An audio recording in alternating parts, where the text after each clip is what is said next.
యాళ్లూరులో 35 MSME పార్కులకు శంకుస్థాపన కార్యక్రమంలో మంత్రి ఎన్ఎండి ఫరూక్, కలెక్టర్ రాజకుమారి గణియా పాల్గొన్నారు. నంద్యాల జిల్లా గోస్పాడు మండలం యాళ్లూరు గ్రామంలో ఏర్పాటు చేయనున్న 35 ఎంఎస్ఎంఈ సూక్ష్మ, చిన్న, మధ్యతరహా పరిశ్రమల పార్కుల శంకుస్థాపన కార్యక్రమం ఘనంగా నిర్వహించబడింది.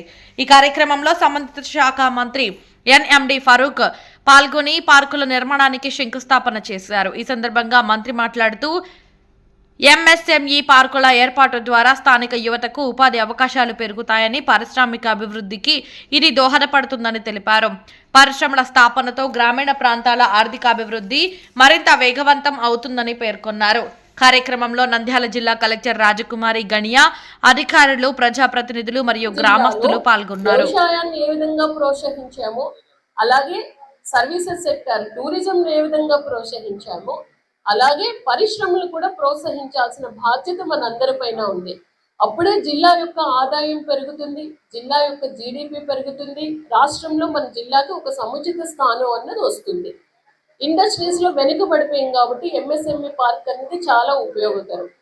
మన ఏరియాలో మీరు చెప్పారు, అరటి బాగా పండుతుంది, మిల్లెట్స్ చిరుధాన్యాలు బాగా పండుతాయి, పత్తి పండుతుంది, మిర్చి పండుతుంది. వీటన్నింటి ద్వారా కూడా వ్యవసాయ ఆధారిత పరిశ్రమలే మనం ఇక్కడికి తీసుకురావడానికి అవకాశం ఉంది. అది చిన్నగా స్టార్ట్ అవ్వచ్చు. ఫర్ ఎవరు పిల్లలు అబ్రాడ్ వెళ్ళినా కూడా ఈ బ్యాగే అడుగుతున్నారు. ఎందుకంటే ఫ్లైట్స్ లో వెళ్ళేటప్పుడు ప్యాకింగ్ అంతా అనువుగా ఉంటుంది. నేను అందించలేకపోతూ ఉన్నాను, అంత డిమాండ్ ఉంది అని చిన్నగానే మొదలు పెట్టారా అంటే ఒక్కసారి చిన్నదా పెద్దదా అన్నది కాదు, ఫస్ట్ ప్రారంభం, బిగినింగ్ అన్నది ముఖ్యం. ఆ ప్రారంభం చేస్తే మీకు స్టెప్ బై స్టెప్ ఏం చేయాలి అన్నది అర్థం అవుతుంది. దానికి ఖచ్చితంగా సపోర్ట్ ఇస్తామని నేను జిల్లా యంత్రాంగం తరపున మాటిస్తూ, ఇంకా మరిన్ని వివరాలు తెలుసుకోవాలంటే మా ZMAPIAC గారు, GM ఇండస్ట్రీస్ ఇద్దరు కూడా మీకు అందుబాటులో ఉంటారు. ZMAPIAC గారు కర్నూలు అండ్ నంద్యాలకు చూస్తున్నారు. GM ఇండస్ట్రీస్ మన జిల్లాలోనే ఉంటారు. స్పోర్ట్స్ కాంప్లెక్స్ లోనే, నంద్యాల స్పోర్ట్స్ కాంప్లెక్స్ లోనే వాళ్ళ ఆఫీస్ ఉంది. ఏ సమాచారం కావాలన్నా ఆన్లైన్ లో అప్లికేషన్ ఎలా పెట్టుకోవాలి, ఎలా ప్రాసెస్ చేయాలి అన్న ప్రతి విషయానికి కూడా సపోర్ట్ ఇస్తాం. ఖచ్చితంగా యాళ్లూరులో ఉన్న 37 ప్లాట్స్ కూడా 37 ఇండస్ట్రీస్ రావాలి, వస్తాయని నమ్మకంతో ప్రతి ఒక్కరికి కూడా ధన్యవాదాలు తెలియజేస్తూ, గౌరవ మంత్రివర్యుల వారికి మనందరి తరఫున ప్రత్యేక ధన్యవాదాలు. ఈ కార్యక్రమాలు చాలా కార్యక్రమాలు ఉన్నాయి. పరిశ్రమలు ఏర్పాటు చేయాలని చెప్పి ముఖ్యమంత్రి గారి అభిమతం ఏమంటే, మరి ముఖ్యంగా మహిళలను, ఎవరైతే ఇంటికాడ మహిళలు ఉంటారో వారిని ఉత్సాహపరిచి పారిశ్రామికవేత్తలుగా చేయాలని చెప్పి ఆయన ఆశ. ప్రతి మహిళ కూడా 10 నుంచి 15 వేల వరకు సంపాదించుకోగలుగుతాను. తన భర్త సంపాదించింది కాక అదనంగా ఆమె ఇంటికాడ ఉండి ఒక చిన్న వారి కోసం ప్రత్యేకంగా పరిశ్రమలు ఏర్పాటు చేసుకుని ఇంటికాడ ఉండి పని చేసుకుంటారు అని చెప్పి, ఏ రకమైన పరిశ్రమలు పెట్టుకోవాలని చెప్పి దాని గురించి కలెక్టర్ చెప్పారు.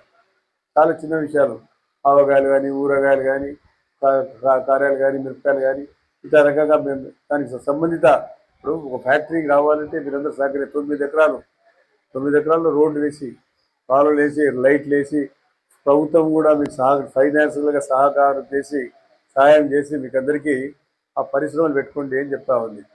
పరిశ్రమ ఆ రకంగా పనిచేస్తాం చంద్రబాబు నాయుడు ప్రభుత్వం. ఎప్పుడన్నా కొన్నారా? ఎప్పుడన్నా అరటిపండు కొనిందే? ఎప్పుడన్నా మామిడి పండు కొన్నారా? మామిడి పండు కూడా ధర రాకపోతే ప్రభుత్వం ధరకు ఇచ్చి మామిడి పండు కొంటా ఉంది. అరటిపండ్లు పోతే వాళ్ళకి నష్టం చేసినారు. ఉల్లిగడ్డలు పోతే కరువులో వాళ్ళకు సాయం చేశాము. ఇప్పుడు మీ జొన్నలు కావాలని వెళ్తా మన రైతులంటే డబ్బులు పెద్ద మనిషి అంతా అడిగితే మీరంతా మన జొన్నలు కొనిసి, నేనే అడిగా ముఖ్యమంత్రి గారికి కొన్నిసారి, సార్ జొన్నలు కూడా కొనాలంటే పాప మా దయతో ఆయన జొన్నలు కొనమని చెప్పారు. జొన్నలు కొనమంటే కలెక్టర్ గారు చెప్పారు, మన జిల్లాలోనే రాష్ట్రం అంతా 50,000 ఉంటాయి టన్నులు, మన జిల్లాలోనే 32,000 టన్నులు కొన్నారు. నాకు చెప్పారు ఏడ నుంచి వచ్చింది ఉత్పత్తి, ఇంకా ఉన్నాయంటున్నారు. ఏడ కొనాలా, లెక్క పడేయాలా, ప్రభుత్వం ఏడ నుంచి దెబ్బతీస్తుంది, ఆలోచన చేయాలా. కాబట్టి దాంట్లో కూడా రైతుల్లో కూడా మార్పు రావాలి. రైతులు కూడా ఏం చేస్తున్నారు, మధ్యవానికి అమ్ముతున్నారు, మళ్ళీ మధ్యవాడిని తీసుకొచ్చి మళ్ళీ ఆడనే కొంటారు లారీని. మీరే కంప్లైంట్ ఇచ్చినారు నాకు మొన్న, మీరే నాకు కంప్లైంట్ ఇచ్చి లారీల దగ్గర బ్రోకర్లంతా ఉన్నారు, వాడు 2,500, 2,900, 3,000 వాడు ఇచ్చేది, అదే లారీ తీసుకుని గోడలు పెట్టి 3,799 రూపాయలు ప్రభుత్వం తీసుకున్నా అంటే మీరు ఆలోచన చేయండి రైతులు. ఇది న్యాయమో అన్యాయం మీరు చెప్పండి. ఎట్లా ఇది మీ మనలో మనము గంట ఉంటే ఆలస్యం ఉంటే మీరు పోతుంది రైతుల కోసం ముఖ్యమంత్రి గారు దాదాపు 3,999 రూపాయలు ఇస్తే ఆ బ్రోకర్లంతా అటు చేరిన లారీలపై వెనకడం మేము వాడిని డబ్బులు ఇచ్చి లారీలు అమ్ముతున్నారు. కాబట్టి ఇటువంటి పద్ధతి మనం చేయకూడదు. ప్రభుత్వం మనం సాయం చేయాలా. రేపటి మళ్ళీ ఇంకో ధాన్యం కావాలనుకో ఎవరు కూడా సేనో లేకుండా శ్రీనివాసుడు వచ్చి మా ధాన్యం ఇప్పుడు ఈయన కూర్చోమంగా ఇంకా జొన్నలు ఉన్నాయంటారు. అసలు జొన్నలు ఎంత వేసారు లెక్క మా మేడం దగ్గర ఉంది. సార్ లెక్క ఎత్తుంది నా దగ్గర ఇంత పంట నుంచి వచ్చింది అని వేసింది 2,000 ఎకరాలు అగ్రికల్చర్ ఆఫీసర్ ఇండియాకి వచ్చినారు ఏ పంటకి ఎంత వేసినారు అనేది ఆడంగానే ఉంటుంది. అది 10,000 ఎకరాలు వేస్తే 20,000 ఎకరాల పంటలు వచ్చినాయి. మనం కూడా ఆలోచన చేయాలా. మన దగ్గర లెక్కలు ఉంటాయి కదా ప్రభుత్వం దగ్గర. మన ఊర్లో ఎంత విస్తృతం ఉంది, ఏ పంటలు వేశారు, ఏమి కదా అని మీకు తెలుసు. కాబట్టి రేపు వచ్చిన బ్రహ్మాండమైన పని చేసాం కదా, మీరు ఏం కొనమంటే అని కొట్టడం మనం. కాబట్టి ఇప్పుడు మహిళల కోసమే ఈ ప్రత్యేకంగా ఈ ఎంఎస్ఎంఈ పార్క్ పెట్టారు. పార్క్ అంటే పార్కులుగా అందరూ కలిసి పనిచేసే ఫ్యాక్టరీలు రావాలా. ఇప్పుడు చిన్న ఫ్యాక్టరీలు రావాలా. ఇందాక చెప్పారు కదా, అందుకని ఆర్డీఓ గారు చెప్పారు, కలెక్టర్ గారు చెప్పారు. చిన్న పరిశ్రమలు మహిళలు ఇళ్లలో కూర్చొని బొమ్మలు చేసుకోవడము, లేకుంటే మనకు కావాల్సిన అవసరాలు అటు చూస్తే కోస్టల్ ఏరియాలు చూస్తే దోశల పొడి, తర్వాత అది ఇడ్లీల పొడి, అదేదో ఇన్ని రకరకాల పొడులు చేస్తారు. మిరియాల పొడి ఏందో చేస్తాయి. అవన్నీ మనం చేయొచ్చు. మా బిడ్డలంతా ఇక్కడ కూర్చున్నారు. మీరు ఇళ్లలో ఉండి మీకు స్థలం ఇస్తారు ప్రభుత్వం, కరెంట్ ఇస్తుంది, నీళ్ళు ఇస్తుంది, మీరు కూర్చోడానికి ఒక స్థలం ఉంటుంది. మీరందరూ కూర్చొని మీరు మాట్లాడుకొని మీకు ఏం కావాలో మీరు ఉత్పత్తి చేసుకోవడానికి అవకాశం ఉంది ప్రభుత్వం తరఫున. ఆ అవకాశం చంద్రబాబు నాయుడు అనుగ్రహించడానికి మీకు అందరికీ మీరు ఆ రకంగా నూనె ఫ్యాక్టరీ కూడా నిందాలో ఉన్నాయి, పత్తి మిల్లులు కూడా నిందాలో ఉన్నాయి.